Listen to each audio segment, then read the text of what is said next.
have 40 to 50,000 candidates. And here is 2010 to 2015. In the past 5 years, and the level 1 is offered twice in a year, so you have 2 blue graphs. And then for level 2 and level 3, once in a year. Level 2 is about 45,000 average. And when you go to level 3, its number is much lower. It's about 20, 25,000. But things we mentioned, this test requires a lot of commitment. So usually there's about 25% no-show, because a lot of the CFA candidates, they're actually full-time employees, they have to work. So think about, you have to spend 300 hours study. It means every day for 3 hours you have to study 100 days. No play, no fun. A lot of people cannot commit to this. And then, even though we have such a high participation number, the pass rate was kind of low for level 1. Because it's kind of overwhelming for a lot of people first taking the CFA level 1 test. And the things, the entrance requirement was low, you just have to need a bachelor degree. So usually level 1 is only have average 40% pass rate. And once you weed out the participants, you have a higher pass rate in level 2, around 43, 44%. And then if you go to level 3, you will have half the people pass level 3. So when you ask people which one is the toughest one, they will say, I wish I can skip level 1. And here's the career path for CFA charter holder once they earn the charter. This is a pie chart. According to the survey we're taking, about 22% of the CFA member, they become portfolio managers. About 50% in research analysts, and then 7% as chief executives. And then there are a lot of other small categories, and then some 11% is like others are not identified. And if you know this, I wonder what the question you're going to ask next. Is it anything about money? You want to know how much it helps your salary? So here is a chart to show how much salary increase after you pass each level of CFA. Assuming you are a CFA candidate at 100%, if you pass level 1, you will get a 6% salary increase on average. If you pass level 2, generally speaking, 27% salary increase. If you become a charter holder, that's 34% salary boost. But I have to also emphasize, this is also based on the industry you're in. So assuming the CFA on average earns 100%, the people getting the biggest salary is in investment banking. They're 42% higher than average. Fund manager about 37%, and the equity or fixed income research analyst about 28%. And then private wealth management about 3% above average.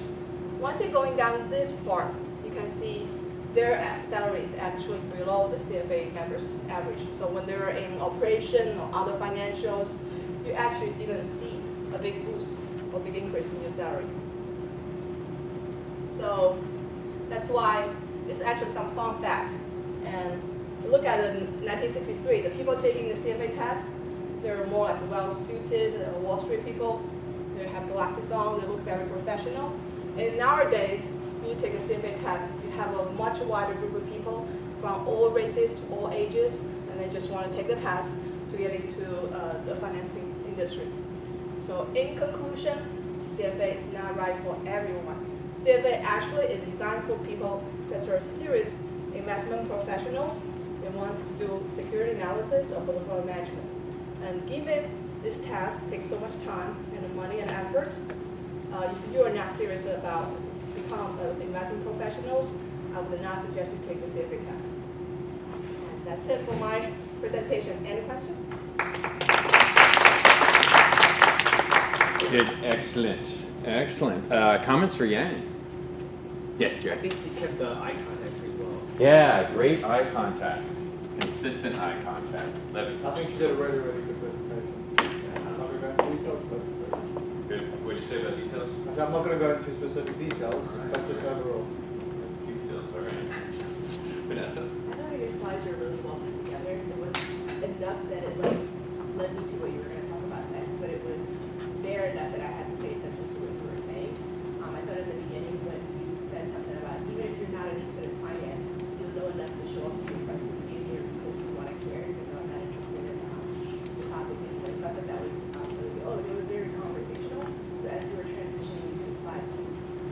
for an example, I think you said something like, well, you're probably wondering why everybody will do this money, right? And then the next slide was like salary increases. Where I kind of got a little bit lost was with the percentages. I wasn't clear on, I know you started off with 100% and it was like 103. So that was a little bit, Oh, this one or? yeah, I'm not used to seeing charts that way, so that's probably why it took me a bit. Eventually I got it. But I thought you had really nice transitions, great eye contact, really good content, so very good. Yeah, good comments. So a lot there. I want to talk about the graphs in a moment, but very conversational to Vanessa's point. Good transitions. She used the lead transition technique with money. She said, I bet you're wondering about this. So, yeah, of course we're wondering about this. And she set that up nicely. Great conversational position with eye contact and body language. Her body language is good. I would have liked to have seen just a little more of a solid stance, like zig zag zoom. There was a little roaming, and I just think a more stable stance would have added a level of professionalism and would have kept your conversational tone. Great bullets. Vanessa, I think, also mentioned that. She had just enough where we could follow along, but we were not distracted. All right, so let's talk a little bit about the graphs. You can go ahead and have a seat, Daniel. Stayed in the hot seat long enough. So, okay, so a couple thoughts. All right, so the first one, all right, my thought on her graphs were they were interesting visually, but I was just confused as the point she was making for these graphs. And I think this presentation would have benefited from possibly fewer graphs, but definitely more, this is the takeaway. And I mentioned last time in one of the team presentations that use the take technique, the title, axes, key takeaway, and elaboration. It forces you to think about the point to your graph, and it forces you to make some changes just by using those terms. So this is participation number. So we've got level 1, level 2, level 3. Okay. Yeah, so I guess I'm not seeing a clear point to this graph, and it is awfully confusing to look at. So first you have to look at 1, 2, 3. I guess you notice that fewer people participate in the higher levels. But then she also has this interesting thing where she's got the December dates, where we have the large number of level 1 candidates. So it technically gives us information, but I don't know why. And I don't know why I need to invest in understanding this graph. Would y'all think that's fair? Yes, great. No, I was saying actually she went into explaining it. So I actually was pretty comfortable listening to her. But she went into the details. She explained what A and B is and things like that. Yeah, I was a little bit lost towards the beginning, but when she went on to explaining it, I kind of quickly got it. Yeah, but what's her point to this graph? Like, what's the value here, Graham? I mean, she's trying to compare the different levels, how many participants you get. But I feel that instead of a bar, we could probably have trended like a what's the name for it? Line graph. Line graph, yeah. A line graph. I would say a line graph and just one of each. Level 1, level 2, level 3. We don't need all this information. We just get a sense of, oh, a lot of people take level 1, not so many to level 2, yeah. All right, and we've got this. I have a similar comment here. I don't know if this is worth the explanation to say how many people know show. And this one, I had concerns about this graph. What is, now this was, there I think was an interesting, important takeaway for this graph, or potentially some. Does anyone remember what's the main point of this graph? Jack? Show the pass rate The pass rate. Okay, but can you be more specific? based on the level of test rating. Is she making a statement, a conclusion, a key takeaway with this graph? I think this is an indication of the level of commitment as a candidate progresses through the levels. So the higher up in levels that you are, the more committed, the more time you go to the trade, or not trade, to the study, and therefore having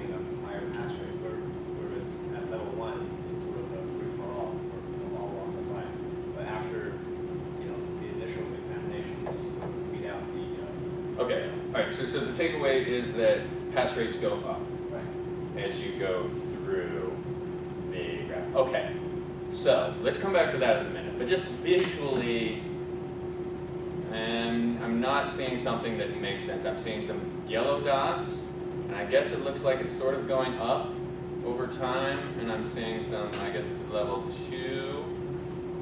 So, oh, wait a minute. Oh, wait, no, yeah, okay, so the blue, so I guess we've got a trend here.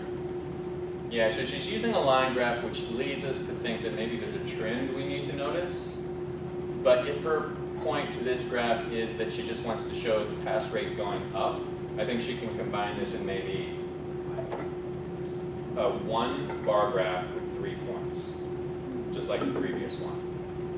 But this is actually, this idea is something I have interestingly thought about a lot. So level 1, so sometimes the pass rate is higher in level 1 than level 2. But the thing about level 2 and level 3, let's see what you all think about this. These are all the people that would already pass the previous level. So even if you pass level 1 and level 2, still only 50% of those highly committed people pass level 3. I think that's kind of interesting. What do you think? Well, I would say level 3 is cumulative, so maybe you can pass the year before you may pass the next year, but you will come as you failed the last year and you test this year. So I still will, some people will not be able to pass, but I think it will be a little bit higher than But I thought it's just so shocking that even after you pass, so I think I've heard people say, oh, the pass rates go up for level 3, because level 3 is a little bit easier or whatever, but what they're forgetting when they say that is these are all the people who have passed level 1 and level 2, but in the 300 hours each of those 2 years, and still half of them fail. I think that's like, it's a nuance. That's why it's not right for everybody. Yes. Okay. All right, great, fantastic. Any other comments? Got to move on.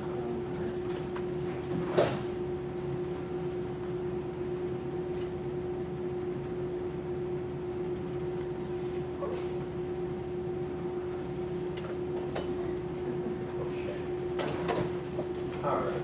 So, regular pointer if you need it, forward, backwards, and blank screens at the bottom left or bottom. I'm so excited because I've never, presented a whole case by myself. Today I would like to share a business case with you guys and what is the problem and how to solve this problem and reach our, the best solution. Mahindra technique may be familiar with this case. Mahindra is a leading India automotive makers. It was waiting for available options in 2010. However, there are some pros and cons related to each option, so which one is the best? It's not that easy for Mahindra to make the final decision. So today, we're gonna help Mahindra to evaluate these 4 options and get our final solution. So this is my presentation agenda. I will use a couple of minutes to, introduce some background information about Mahindra's performance and sales in South Africa, and then take a deep dive into the decision-making process, evaluate the opportunities, and then quickly eliminate 2 options out of 4, and then focus on the rest of the 2 options. And then if you don't know what I'm talking about in the following couple of minutes and you have no idea, it doesn't matter because in the end, I will give you a brief summary to let you know what is the best solution for Mahindra. In 2010, Mahindra's performance and sales in South Africa was not that ideal because it was coming out of economic recession. It sold 1,555 units that year. Its market share was only 24%. However, if we look look on the bright side, the overall South Africa automotive market was ideal. Its growth rate was about 24%, triple what we expected. And also, the buying power of middle class was rising. They prefer to buy international brands, so Mahindra is an Indian brand, so it's eligible for being the international brand. So at least we can take advantage of it to attract more customers from South Africa area. And as I mentioned before, there are 4 available options. I will introduce them one by one. The first one is wait and watch. You may be wondering that what does CPU mean? A stands for completely built up vehicles. That means Mahindra planned to continue with its current business model in South Africa and produce and assemble fully assembled cars in India and then import them from India to South Africa and then sell them only in South Africa.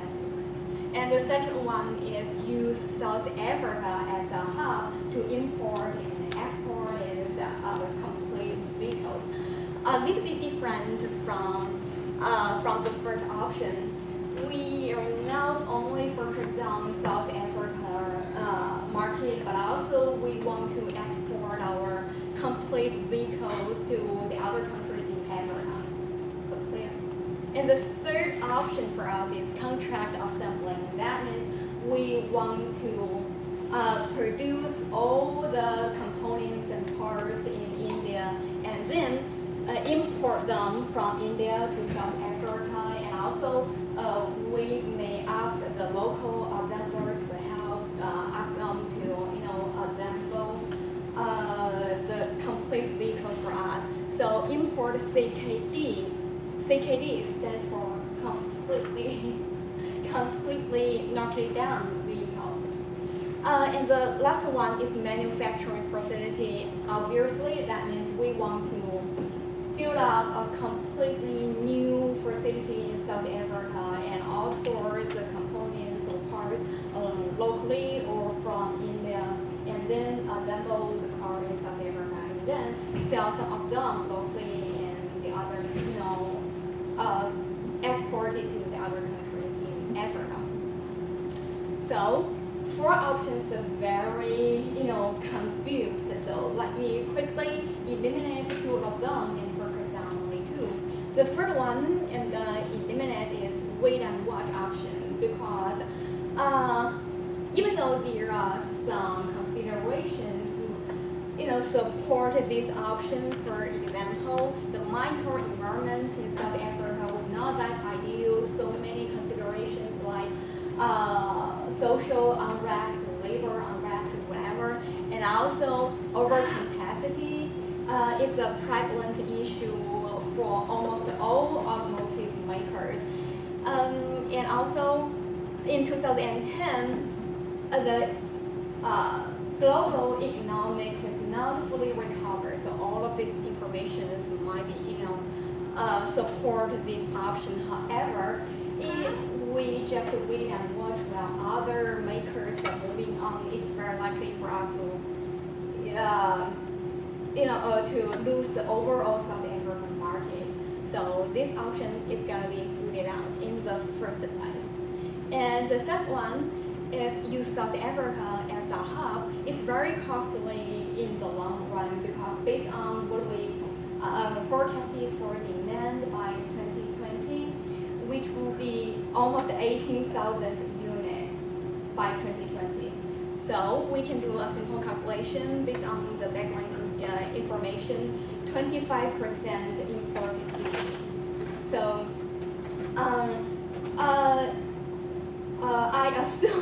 I assume if we produce a complete vehicle in India or South Africa the same, let's say $100, and once we ship it from India to South Africa, 20% of shipping fees will be added on, and once we receive it in South Africa, another 25% import duty would be also added on. So now the cost of goods becomes $150 instead of $100 if we produce it locally. So the cost will be 15% higher. So this option is going to be ruled out in the second place. So going through two rounds, only two options left. One is contract assembling, the other one is manufacturing facility. So how to evaluate these two options? We have to build criteria and put weight to each of them, depending on how important it is. Let's say demand analyzed, I assign 40% to it, and level of investment 35%, and the rate 25%. And let us analyze one by one. This map is African map. We selected and ranked our target countries based on population growth rate, GDP growth rate, and the buying power of middle class. So tier 1 countries are our first priorities, and then tier 2 countries and the tier 3. And this graph shows us the demand forecast. This blue one is South Africa demand by 2020, and the top one is about the overall African automotive market. And based on Mahindra's performance and sales in South Africa and its competitors' performance and sales in the other countries in Africa, so by 2020, our potential demand in South Africa will be 9,000 units, and as a whole, in Africa, our demand will be 18,000 units by that year. And there are some other background information telling us it's possible to set up a new facility in South Africa with annual sales of 6,000 units every year. So if we look at 2014, before this year, our potential demand will be less than 6,000. So that's why I scored contract assembling 9 points and new facility only 7 points.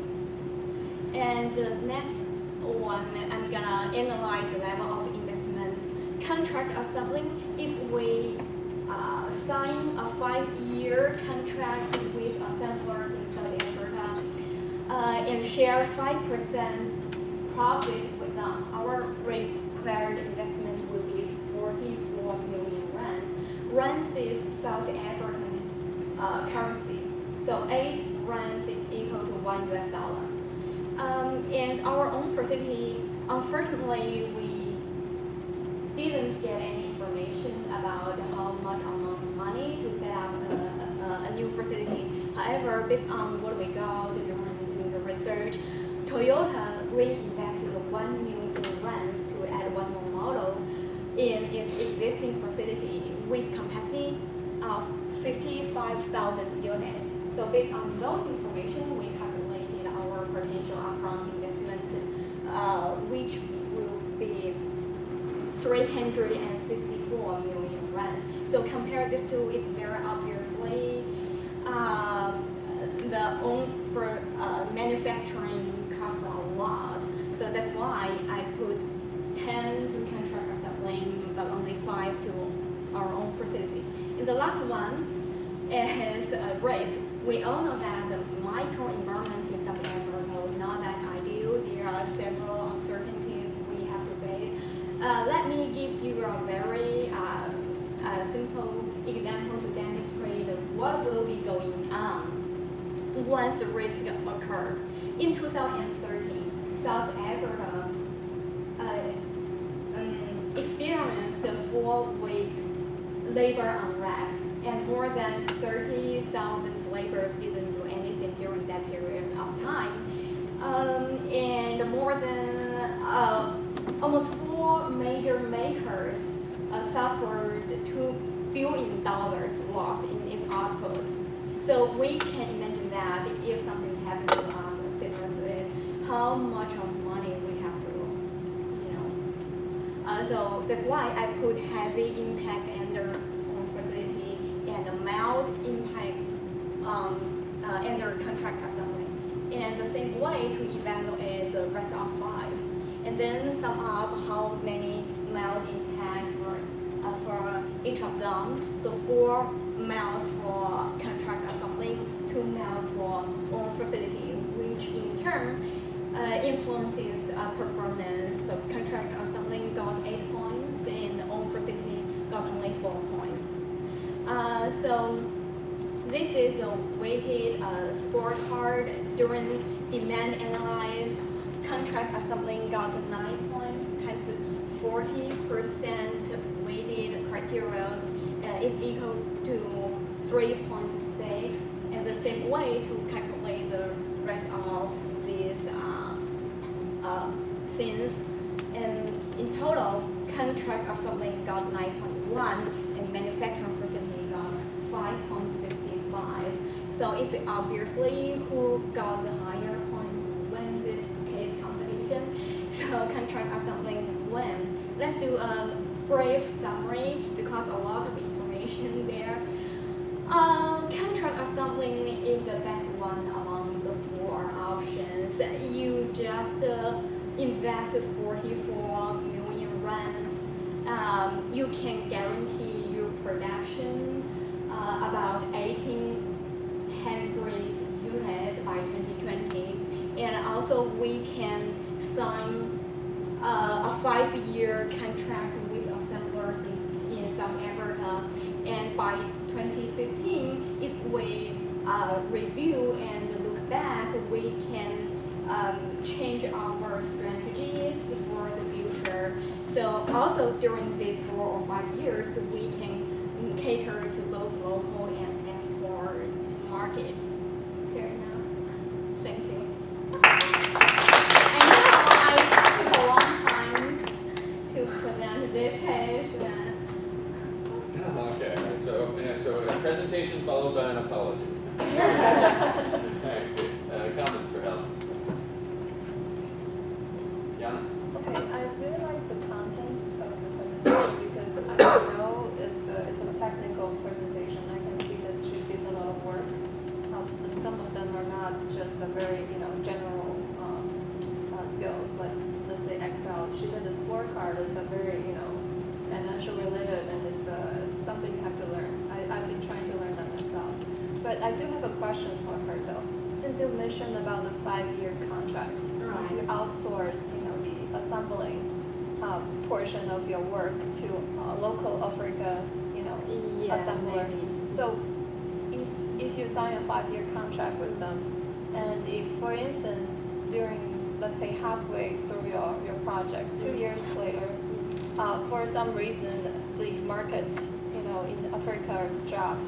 The market is becoming less and less demanding for this type of vehicle. Right. Do you have to, if you sign a contract, do you have to make sure they have certain type of jobs to do? Like, do you still have to send in tests to them?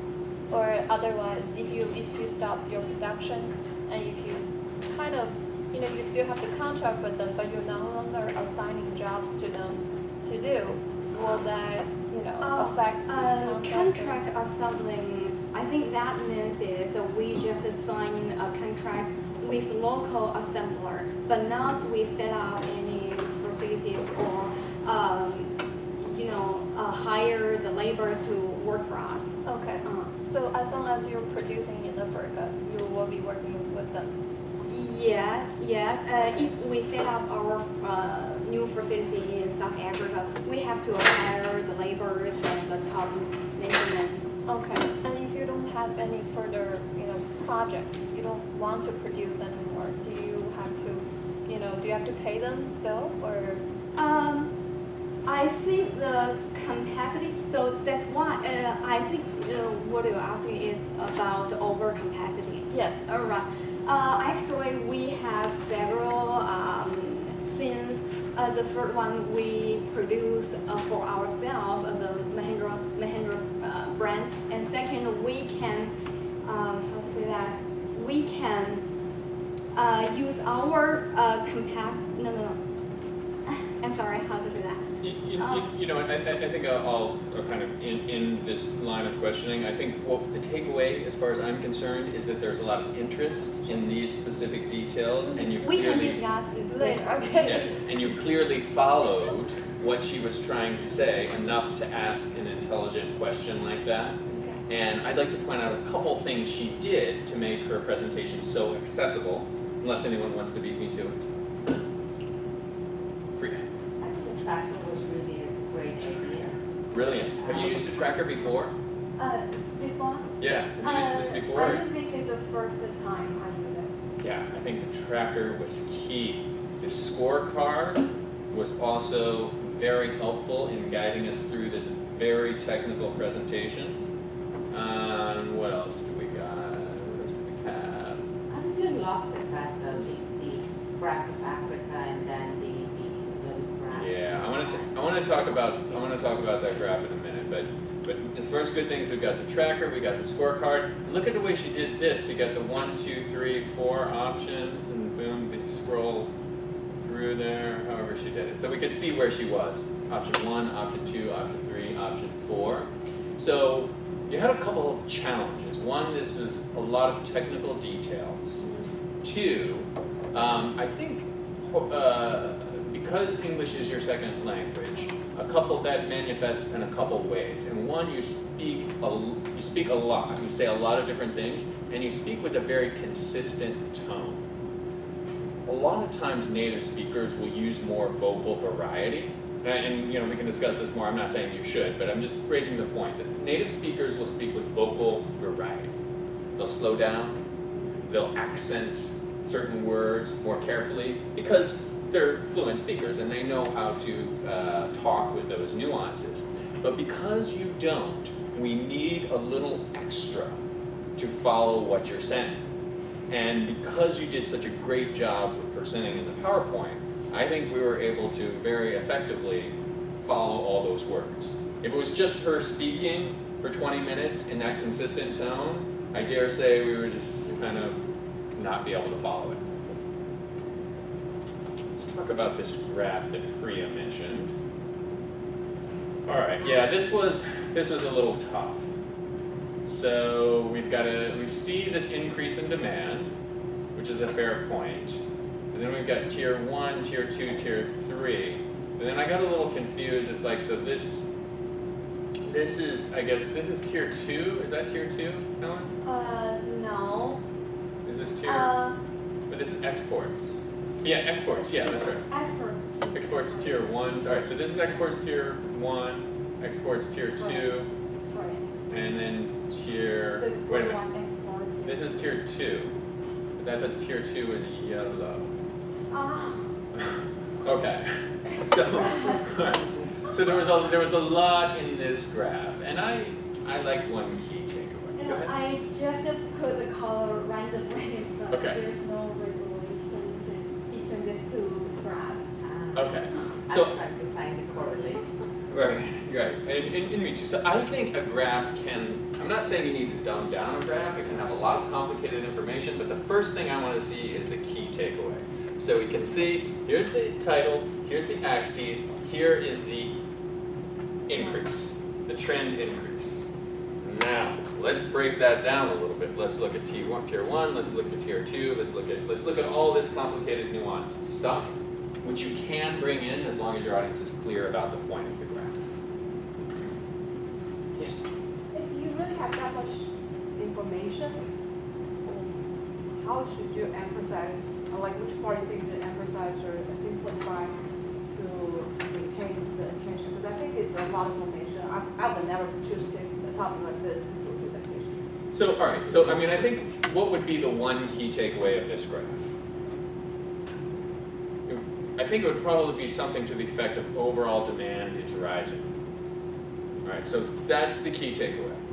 Now we can break it down further and say, now let's look, you might be able to do with animation effects where you click and the blue part is highlighted. And you can say, look at that growth in South Africa as well. And depending on what you want to say with the tier 2, you might say that we're going to experience a high percentage growth in tier 1, but it's not going to be an overall part of our demand. You could break it up that way, but as long as you're clear about the overall purpose, it depends on what your following points are as to how you might break it down. Break it down. The general comment, and this is the first time I actually have seen this, and which is great. I mean, she has a question underneath every heading. I have never seen myself, but I mean, that's something, if that helps her to sort of orient herself while she was talking. I just wanted to gauge, is this because of that, or the questions underneath the Yeah, I like that. That's a great point. Everyone noticed that? So we've got the title, topic, and we've got a key question for this slide. And that may have been worth a little bit more attention. Maybe we're explaining the topic in the graph, or the PowerPoint, and then pausing for this question. And that'd be a point where you can pause and let it sink in. Just let the audience get a little eager for which option best handles risk. Okay, tell me. Now I'm going to learn. Eager for it. Good. Other comments? Yes. Can I make a suggestion? Yeah. The page before when we talk about local currency, I think if you're talking to US audience, depends on what audience you have. Maybe it's better for you to convert to US dollar, so it's easier for them to understand and compare. It's just from my work experience when I was for other foreign investment, my boss he was saying how much is in US dollar. Oh, but how about this graph? I think this is a really great graph as far as her point. Her point is, look at how much more this investment is than this investment. So she uses one simple bar graph. I'd rather invest 44 than 364. That sounds like a safer option to me. And someone as smart and talented as you, who does this great scorecard and great tracker, of course I'm going to trust your decision, trust your advice. Actually, this case was the previous case from a case competition, and 4 of us work on this case, but not as only one person. So today, like I mentioned before, I presented all by myself, so it's a really challenge for me. And a huge calculation, assumptions behind this case. So to be honest, I simplify a lot of work. This Okay. is not the overall picture of that case. I simplify a lot. Wow. All right. Awesome. Thank you very much. Excellent. So I mentioned last week that those of you who did not present, you can turn in your presentation at any time between now and class 9. And if you would like to present, let me know. We'll find some space at the end of following classes or office hours if we need to for you to present and get the same kind of feedback. So we'll move on now with our discussion of emails, memos, text messages, social media, and finish up with our social media communications and the Dell case. So, yeah, is there some, I think Josh has some, all right, so we'll discuss a couple things with this. First, we'll start with emails. We'll go over some best practices. I don't want to give anyone the impression that I think you don't know how to do emails, but I think it's useful. Everyone else needs left? But I think it's useful to go over some effective best practices. We'll go over that with emails, and then we'll do a similar discussion with memos, and then I'll explain a memo assignment that is due, I think, next week, and see if you have any questions about that. So, we're going to emails, memos, yada yada, bum bum. Let's start off with emails. I'm just going to work through, just hit a few high-level basics. I brought a sample email for you. We've got a 2 at the top, we've got CC, we've got subject, we'll discuss the appropriate salutation, the appropriate sign-off. So let's just start right at the top. We've got address, 2. Sometimes you're writing to more than one person, sometimes you'll put more than one address in the 2, sometimes you'll put it in a CC or BCC. So let's discuss that. On what occasions do you, as professionals and as business students, think it is appropriate to put the address in the 2 box versus the address in the CC box? Can someone just give me the outline, give me the bullet points on that? For CC, it's usually like if you want to like for example, like for 2, you might send it to your manager, and CC might be saying to the rest of your team to know that you have this issue. Okay, all right, so what are you telling the rest of your team by putting them in the CC? What message are you sending? That I raised the issue to the manager. Okay, so you're just keeping them in the loop Yeah. of what's happening. Yeah. Now, does anyone know what CC stands for? What does CC stand for? Can someone tell them? Carbon copy. Carbon copy. Has anyone ever seen one of those old carbon copy memos? Priya seen one? You've seen one? I remember my elementary school had one years and years ago. And so it's a white piece of paper on top with this carbony thing that if you touch it, you get your fingers dirty. And then there's a yellow piece or a red piece and a green piece below that. So if you actually got one of those carbon copies, you had this very distinct visual reminder that you didn't get the main letter. You just got something tangential to that. Something that you know you're being kept in the loop. It's the same concept, it's just not as obvious when we do it over email. So let me ask you, what is the danger? What if you CC someone and they say, well, why wasn't I on the to field of that? Why am I not the primary person that should be involved in this email? What harm could that come or result in you and your professional career? Yes.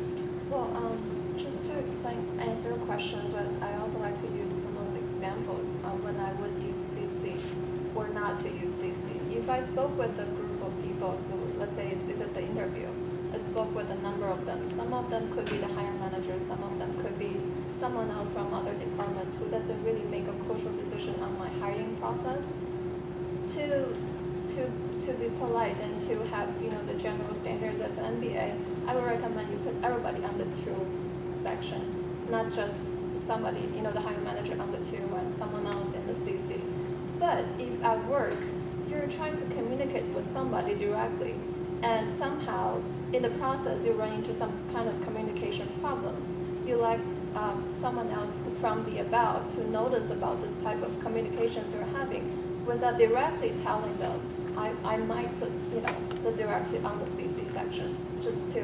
Okay, so just to let them know about the communication issue. Right. Okay, well, what if it's a project like Jerry mentioned that you just want to keep them in the loop, kind of thing? It really depends on the You would still put them in the to section? Maybe CC. It really depends on the situation and how well I know the person and how will that, based on my understanding of the other parties and how will this behavior affect the way they feel about me. And usually, like I explained, once you put somebody in the CC section, you just kind of want them to know, but you don't really want to directly communicate with them. Yes, yeah, okay, I would agree with all that, great. I think, there's a problem, like you said, with the authority. When you're writing to somebody, and let's say somebody else is probably the same status in the company, but if you CC him on the email instead of to, you might think, oh, I'm being undermined on this project. So it's a Okay. sense of authority sometimes Okay. can be an issue. So somebody is a key person on this project, they would often want to be in the to section. And if you put them in the CC, one, they might feel undermined, but two, it's just mentally confusing. People have hundreds of emails they need to send, they need to sort through, and you're sending them a message, this is something you're being kept in the loop, or this is something you're a key part of. And you want to make sure that you get those right. Now, to the point of someone maybe feeling undermined, let me ask you, does anyone have any opinions about the order in which you might put people in the to section? Would you put them in alphabetical? Would you just put them in random order? Anyone have any thoughts about that? Yeah? I usually will put in order depending on where they are to my task. Okay, so in order of importance to your task. Anyone else have any other thoughts? The people read the order of who to send to. Yeah, so what order do you put them in? No, I just put it in like who would first come in my mind. I wouldn't calculate most important or alphabetical or anything. Okay, I've all never, right. So random strategy and most important to the project. Anyone else have any? Eric? You already put the same order and seconds in my primary content. For example, I put Jack, James in the true section, and in my content I say dear Okay, Jack. all right. So if you're writing to Jack, but what if you're writing to a team of like 5 people? In that case, I think that Doesn't matter? 5 team Okay. members in All right. So random order doesn't matter. Importance of the project. Anything else? I've always created distribution lists, like my own personal distribution list, just to avoid that, because I've been in places where different managers will do different things with that. So I kind of just make my own distribution list where all they can see is the distribution list name. Oh, that's a good strategy. Now let me bring up this point, and I think this plays into my next point, which is, what if someone gets offended that you put someone lower ranking than them earlier in the to section? Like you'll put, an executive assistant or a project manager, and then you'll put the CFO after that. Would the CFO get mad and say, why am I the 3rd person in the to section? Have any of you experienced that? Have any of you thought of something like that happening? What if I may want direct response from you, but not the CFO, that's why I put you on first, and CFO is kind of just trying to confirm. In that case, I would say that the CFO is CC, right? I'm talking about everybody in the to section, and I want to make the point that sometimes people can get offended if you get that order in a way that is contrary to their rank in the company. I think if somebody's a CFO, one person shouldn't get offended by such an insignificant slide. Yeah, well, it can happen. I worked in life insurance in my finance experience, and that's the way we did it. When we talk about emotional intelligence, we will talk about it, I think. Obviously, from an action point of view, yeah, you should take it into consideration, but when you're in the receiving end, you shouldn't take it into consideration. Okay, so here's the problem with emotional intelligence. So we want to be as emotional intelligent as possible, but we can't expect everyone else to be. We have to realize the reality. Somebody may be offended by the way we present this. And it was common in the industry I was in. It's common in a lot of finance firms, is to be very careful about the order in which you put the two in. I mean, just put that in your minds to think about for further consideration. So you say it should be in order of importance? That is one strategy. That was appropriate for an environment that I worked in. It could be that justified to put it in order of importance to the project. So the person reading it says, oh, I understand why they put me 3rd. You could use Natalie's method of a distribution list where no one gets to see. But the point I want to raise is if you're in an environment where you think people might be offended, then be cognizant of that. Okay, so we got some basic best practices on 2, we know CC, subjects we'll talk about a little bit later. Let me just throw out some ideas on this salutation. This one says, Dear Hiring Manager. So this is dear, to, hey, yo. How do we want to do the salutation, Josh? Well, I actually just had a question Yeah. about the last thing that you were discussing the options. One of the things you had thrown out earlier was alphabetical. Is that like an out if someone's like, well, why am I so late? Well, it's just alphabetical. I've heard of that strategy. But what if it's only to 3 people? You can't really tell that it's in alphabetical order. And the person with the last letter W says, well, wait a minute. I'm the VP of marketing. Why am I the last person? Or there's only 2 people, even worse. Yeah, I have heard of that as a strategy if there's a lot of people, but I'd be cognizant of that. All right, so salutation. What do we like? Dear, to, hey, yo. Does anyone have any best practices to share with us on that? Great. It's a formal relationship. I always start with dear, and if it's somebody who I have met and I know a little bit more, then I can go informal, like hello or hi. Okay, so formal, you like dear in emails? Who likes dear in emails? Raise your hand if you like dear in emails. All right, so a couple people. Josh, you're going maybe. When do you think you like dear, and when do you think you like something else? I don't know. I guess the one I just somehow dear to me always sounds like you're writing like a letter to a family member or something like that. I think of actually mailing something in the mail. So sometimes I like attention, whoever, but that's like almost stilted sounding. So I actually don't know what the best way to go is. I'm just. Okay, I would agree with that. I think dear is a little bit formal, and it is often too formal for an email. I would often recommend that you just put the person's name. I think that carries enough formality. Ms. Sanchez, Mr. Blunt.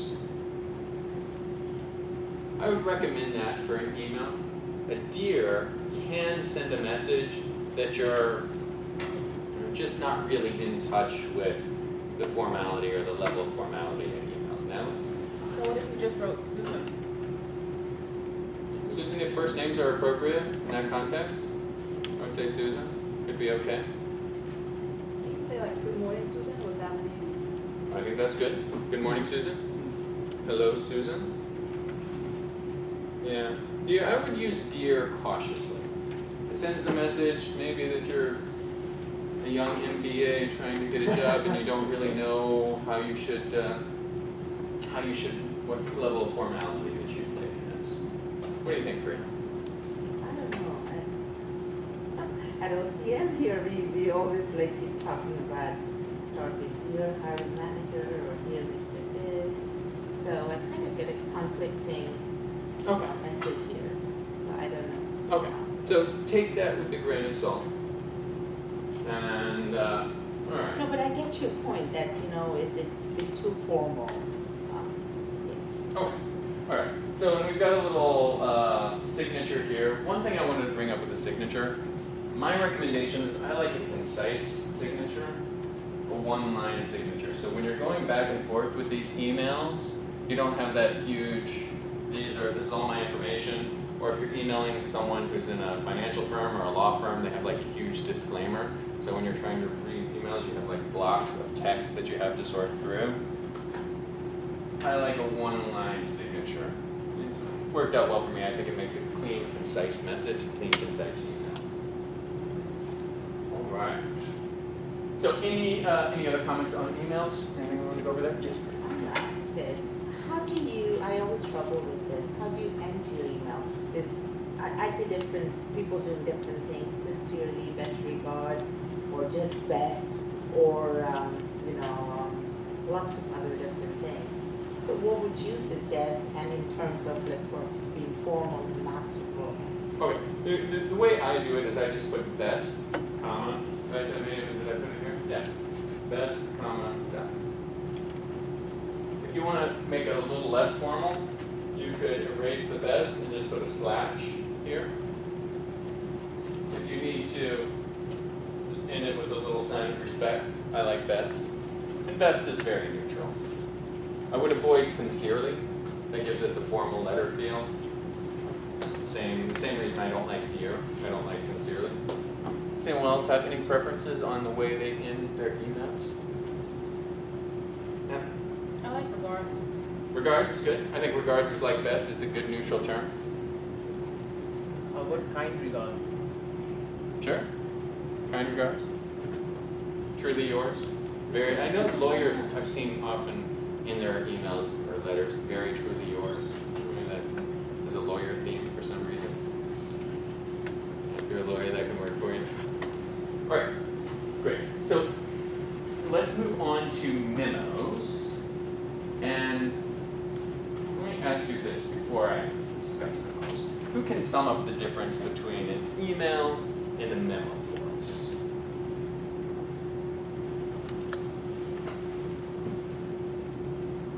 Let's think about it in two levels. One, the level of formality.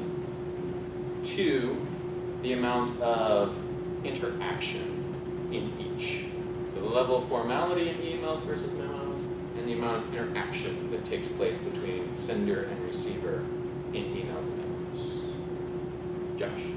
I guess emails, we were discussing before, have kind of a variety of formality, be more informal, more formal. A memo is generally a very formal thing that's been usually looked over by maybe more than one person, and it's crafted for a very specific purpose to convey a message to probably a group, and it doesn't really invite response most of the time, whereas emails can start a correspondence or not, but it's a possibility. Memo tends to be more of a statement piece. Right. That I would agree with all that. Anyone have anything to add to that? So an email is often less formal and invites a response. A memo is often more formal, like a statement, and it does not invite a response. And we'll talk about this a little bit more when I get to the memo assignment that we're going to go over shortly, how we want to, when we write our memo, construct something that can stand on its own. Then it might invite a dialogue. Come see us, come stop by the office, we can talk further, but that particular communication is not going to be a quick back and forth. It's going to be something that's more of a message, a formal message that can stand on its own. And just the basics. I know we don't write too many memos these days. We concentrate more on emails. There are a number of different formats you can use for a memo.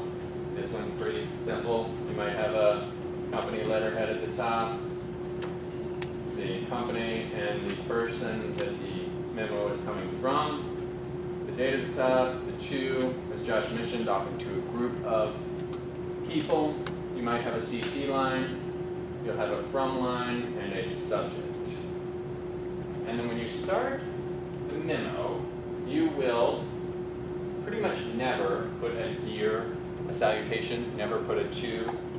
Similarly, you will pretty much never put a sincerely best, because all that information is contained in the to and the from. And it gives it that sense that it's just something that stands on its own.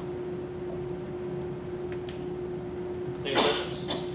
All right, I just wanted to throw that for you. Yes, So how does it end? Just it ends.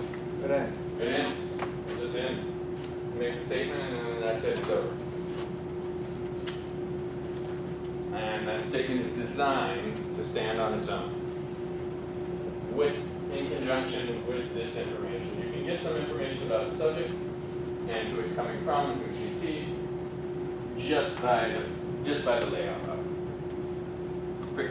So, Majid, I'm just curious about this. Would you write a memo if you're trying to distribute a piece of information instead of maybe asking for your ideas or thoughts about something which could be done in an email? Would you sort of? Okay. Yes. So the question is, would you write a memo just more for presenting information, Yeah. and would you write an email more for getting thoughts and getting feedback? Let's think about the answer to that. Someone want to take a crack at it for me? I think maybe that is generally the case, but I don't think you want to be issuing memos, because memos are very formal. You can't be filling out memos every few times a day, or even every couple of days. You probably want to issue them because they're very important pieces of information that everybody needs to pay attention to. Well, everything everybody should pay attention to. But if you kind of just throw out memos all the time, then it loses its significance. What I like about the concept Levy is explaining is he's saying that this is a memo is something that gets more attention, it's more formal, people pay attention to it more. So I might say to you, if this is a bigger project, it's very important you get a lot of feedback, you want everyone to notice and you want everyone to give you that feedback, maybe a memo would be an effective way to do that. Maybe your email might get ignored. Maybe you said it's making a statement, to Levy's point, that this is a company priority, a department priority, that we need your ideas, we need your information. The memo illustrates that statement, it illustrates that priority. Good comments. Okay, so some tips on writing emails in terms of how you're going to approach your memo assignment. I start off with the presumption that anytime you write an email, anytime you write a memo, you're doing for a business need. Sometimes you'll want to be sensitive to the audience, but it's always because that serves a business need. And we'll talk about audience sensitivity, but we'll never forget that we're writing because we want to accomplish something that's effective for our business. Anything I teach you in this class, it will serve a business need. I won't tell you communicate politely just because it's the right thing to do. I'll explain why it serves your business.